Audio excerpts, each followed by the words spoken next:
અક્રૂર કાકાને સમાચાર મોકલ્યા કે જાઓ કાકાને કહેજો કે આવતીકાલે કૃષ્ણ ભગવાન તમારા ઘરે જમવા માટે આવવાના છે અને ભગવાન જમવા માટે આવવાના 12 વાગે. બોલો જય શ્રી કૃષ્ણ.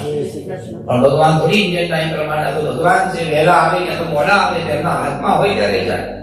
અક્રૂર કાકાના ઘરમાં વિચાર કરો સાહેબ, ખાવાનું બનાવવા માટે અન્ન જે હોય એનાથી ખાઈને ગુજરાત ચલાવવાનું. કૃષ્ણ ભગવાન આવવાના છે એવા સમાચાર મળ્યા. અક્રૂરજી એના પત્નીને તું ઘર તૈયાર કર, એના બેસવાની વ્યવસ્થા કરો, હું હમણાં જ બજારમાં જઈ અને થોડું ઘણું અન્ન સીધું લઈને આવું છું. આ બાજુ અક્રૂરજી જાય સીધું લેવા માટે. કાકી એકલા પ્રભુ આવવાના હતા 12 વાગે, આવી ગયા ભગવાન 10 વાગે. બોલો જય શ્રી કૃષ્ણ. સમય કરતા પ્રભુ વહેલા પધારે. પાટલો બાંધ્યો છે, ઉપર આસન બિછાવ્યું છે, ભગવાને બેસવાની વ્યવસ્થા કરી છે. દરવાજો ખટકાયો અને જ્યાં કાકીએ અક્રૂરજીની પત્ની અક્રૂરાણીએ દરવાજો ખોલ્યો ત્યાં પીળું પીતાંબરધારી કૃષ્ણને જોઈ ભાન ભૂલી ગઈ. અડધો કલાક કાકી જોયા. અડધો કલાક કાકી અંદર આવું, હું તો ભૂલી જ ગઈ, ગાડી થઈ ગઈ. આવો જે પાટલો કનૈયા માટે રાખ્યો તો બેસવા માટે, કાકી એની પર બેસી. કનૈયા બેસ, બિચારા કનૈયા નીચે બેસી ગયા. કાકી કનૈયા જોયા જ કરે, મથુરાધીશ ભગવાનને જોયા જ કરે અને ભાન ભૂલી ગયા. પાછો અડધો પોણો કલાક કાકી પાણી અરે તો ભૂલી જ નહીં. પાછો રસોડામાં ગયા, લોટો ભરીને પાણી લાયા, ખાલી ગ્લાસ લઈને આયા, ખાલી ગ્લાસ કનૈયાને આપ્યો કે લો પીવો. પાણી તો ભર્યું નથી અને ખાલી ગ્લાસ ભગવાને પીવાનું નાટક કરીને પાણી પીધું. પાણી તો હતું જ નહીં.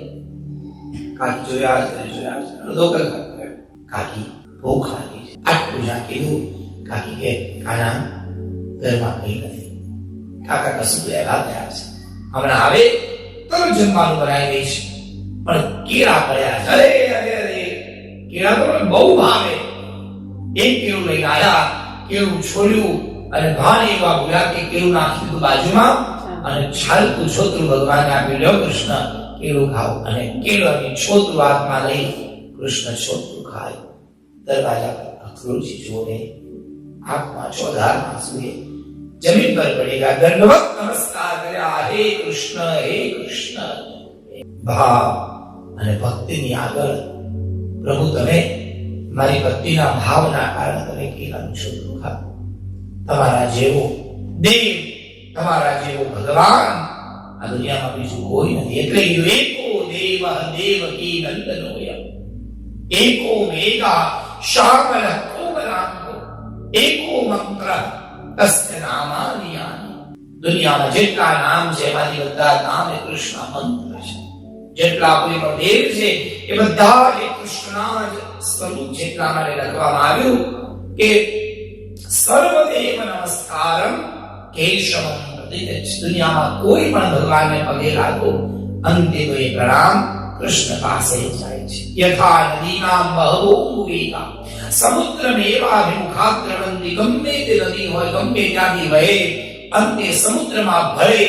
એવી રીતે કોઈ પણ દેવતાની ભક્તિ કરો, ગમે તે દેવતાની ઉપાસના કરો, અંતે એમ બોલવું પડે સર્વમ શ્રી કૃષ્ણાર્પણમસ્તુ. અંતે તો અર્પણ કનૈયામાં કૃષ્ણના જ થાય. એવો ભાવ અક્રૂરજી આપ્યો.